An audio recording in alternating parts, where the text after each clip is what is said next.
to shut me up, trying to hold me down, never turning off cause I'm alive. Ooh, yeah. Shining on the world that's moving fast.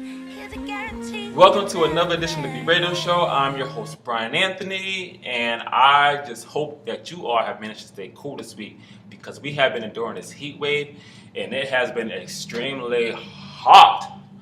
Ooh, I'm telling you. And I had the nerve to go to a concert this week. I went to go see Fantasia. Great show, but the venue was outdoors, and I was out there sweating. But Fantasia put on a good show, and I kind of forgot the heat was there until afterwards. But anyway, before we jump into today's show, I want to let you all know that I'm hosting this event. It's called the Lyrics Lounge. It's taking place Saturday, August 3rd at the Allentown Brew Works. So whoever's in the area or able to make it, please come out, support the event, come see the event. It's going to be a great time, great performers, great atmosphere, great people, great show. The show is being put on by the guys of Lehigh Valley Faces. So for more information, go to Facebook, Lehigh Valley Faces, check them out, see what it's all about. So we're gonna have a great time. It's hosted by yours truly, and you never know what I'm gonna say or do. And it's an after party, so check us out. You hear me? So,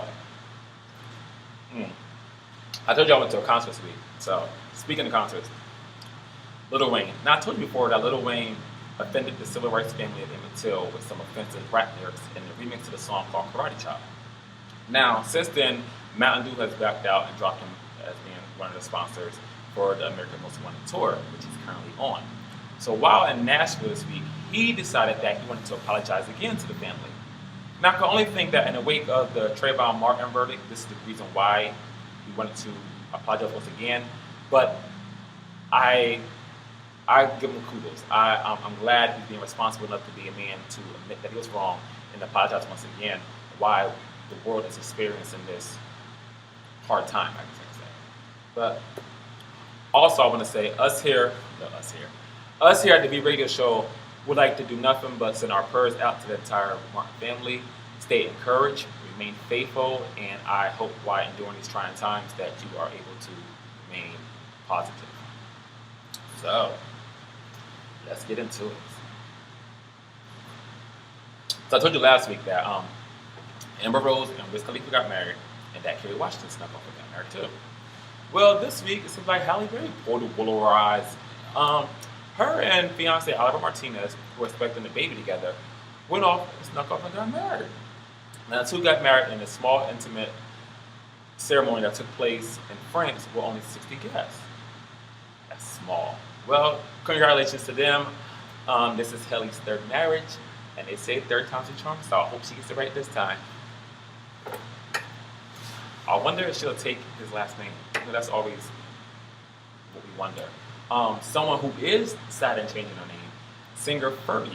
Now, singer Fergie, whose birth name is Stacey Ann Ferguson, has filed paperwork this week saying she won't change her last name.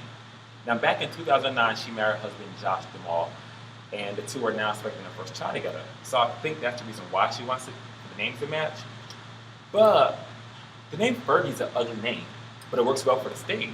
But it's an ugly name, and I just think she should separate the two and maybe change your last name, but keep your first name as Stacey, because you need to wear the hat of mom and wife at home and be Stacey. When it comes time to work, business, you're Fergie. So decipher the two and keep them separated. I mean, I just think artists these days get so caught up in these stage names sometimes. Like, for instance, if you don't know Destiny's Child, the group Destiny's Child. So Kelly Rowland's real name is Ashley Calandria. And Michelle's real name is Ashley Tenitra. But I guess they were too urban, so to say, so they changed them for the group. Meanwhile, Beyonce got to keep Beyonce. But you don't hear me though. Well, sidebar real quick. So, I don't know if you all heard, but Kelly Rowland is the new face of Jaguar. So, her and Jaguar merged together and are now in this business opportunity, and it seems like it's going to be great, so y'all look forward to that. Okay, look at that. So, speaking of Jay-Z and Beyonce and Destiny's Child, Jay-Z and name changing. So, this week, the people at Billboard said that Jay-Z decided to drop the hyphen from his name. And I'm thinking, who cares? Like, here's a man who we barely ever called Jay-Z. He got so many names. that we all call him, and you're worried about the hyphen in the name. Who cares? At this point, we don't care if you keep it or don't keep it. It doesn't make us none. He got so much money, we could call you Foot and Toe, and that's fine with it. Anyway, so are you fans of Lindsay Lohan? So Lindsay Lohan lands a reality show. Now, for those who don't know, Lindsay Lohan is a troubled young lady who's had numerous run-ins with the law, more than I could count on all my fingers and toes. Constant substance abuse, and she just seems to be spiraling out of control with every waking day.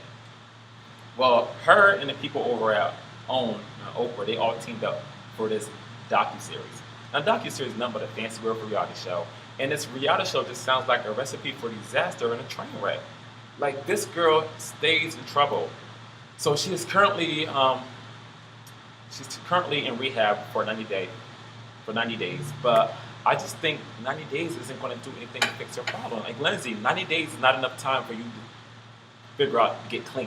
You have to want to get clean. So whether you do 90 days or 60 days, until you want to get clean, that's the issue here. And let's be honest, doesn't it take more than 3 months for us to figure out if we want to be in a relationship with somebody? So how is she going to figure out she want to kick the habit in so many days? You be the judge of that one. But the first of this whole docuseries is going to be a 101 upon her being released from rehab, a 101 interview with her and Oprah that's taking place in August, followed by 8-part docuseries in 2014.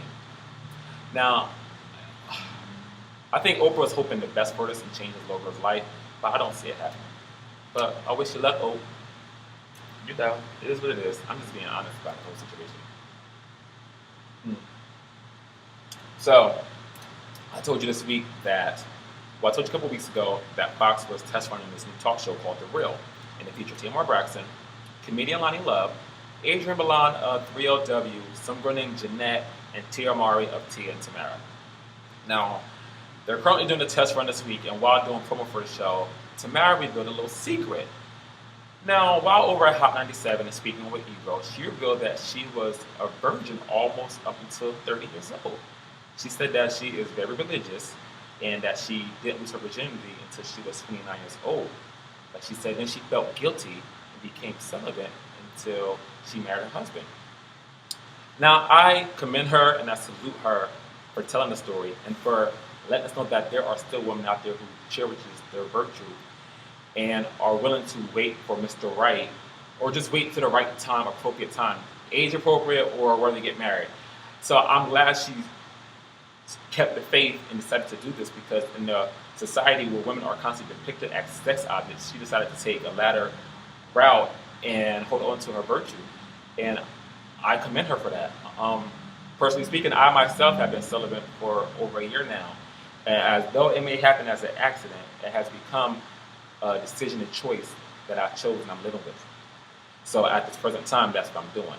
But once again, thank you for sharing your story. I wish more women would share the story and continue to practice celibacy. I mean, if that's for male or female at any age.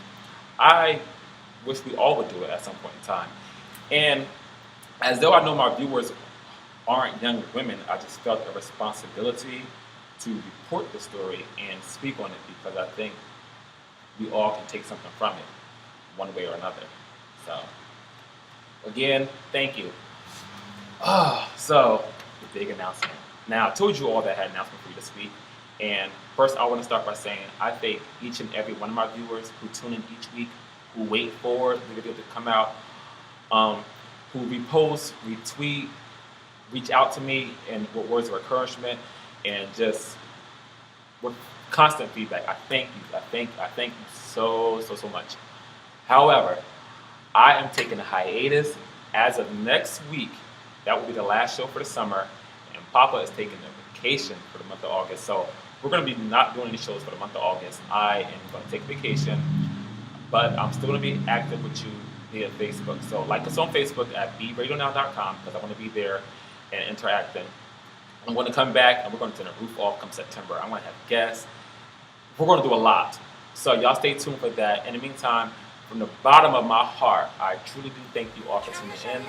I am Brian Anthony. This is the B Radio Show, and catch us next week. Deuces. Ooh, yeah. Sha